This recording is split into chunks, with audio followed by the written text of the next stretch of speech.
Smiling like a shark in a shrimp tank. Big fish, small pond in the shrimp tank. When it's in Hey everyone, welcome to the post-show wrap-up of our podcast. We just completed a great podcast. I'm your host, Rich Jensen, along with my co-host, Matt Haas, and Paul Kroger of Granite Transformations. Every week on the post-show wrap-up, we like to bring you highlights with our conversations from some of the brightest and best entrepreneurs, CEOs, and business owners in and around the state of Arkansas. And today was no exception, another great podcast. I'm sure you want to listen to it. To do so, you can go to arkansas.shrimptankpodcast.com, and you can catch all of our post-show wrap-up videos on our YouTube channel. So, Matt, I think you had the first highlight you wanted to make sure we covered with Paul, right? Yeah, absolutely. I want to welcome our viewers, and Paul did a great job today, and he's in business with his family, which I know many small business owners and entrepreneurs Could be a big mistake. Yeah, it could be a big mistake, but it's worked out very well for Paul, and he had some great insight on just the family dynamics and relational side of that. And so, Paul, share with us just a few words of advice and a few words of caution when working with family.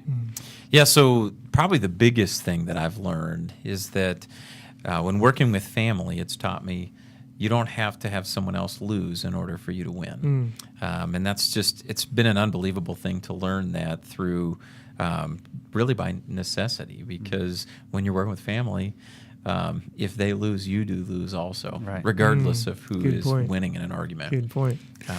And that's changed the way that I relate with probably everyone. And it's really unique in that you work with your in-laws, which can be a whole nother dynamic than just working for your dad. Yeah, we could have kept that nugget for the viewers. That's another step, right? So be very cautious about who you go into business with, but it happened to work out well for you. So. It's been great. One of the questions I had for you that I think the listeners would like to know about, and that is a word of advice that you would give any would-be entrepreneur. And I really like the way you answered. You talked about what would be the kiss of death. So share with our viewers that. Yeah, the kiss of death is undercapitalization. So, I mean, really, there are a lot of things that can help a business be successful, Rich, but the one thing that'll keep you from being successful is if you don't have enough cash in the bank. You're right at the point where you really could grow, and instead you have to close the doors. Yeah. That's it. Yeah. Well, one of the best stories Paul told was about what ended up being a success story. Started out as a not so successful story where you had an upset client because your guys just didn't do a good job, right? And so, but highlight that story just real quick and tell us what the long-term benefits have been from that. Yeah, it was very early on in our business. We had a client that we had gone out. We had done a job for. We'd put brand new countertops in the kitchen. And the truth is we just didn't do a good job. And it didn't reflect the kind of workmanship or work that we should have used. And so they called us on it. They had us come back out.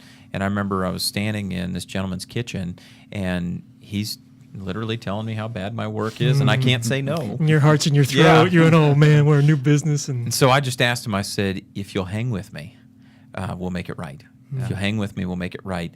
And he did. He hung with us, and we did. We made it right.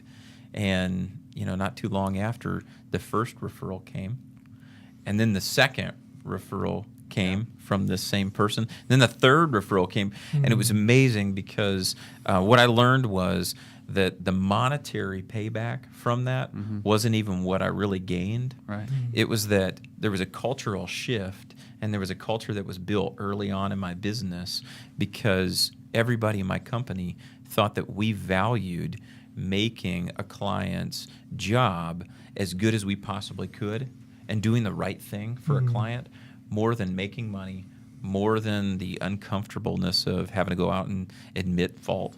Right.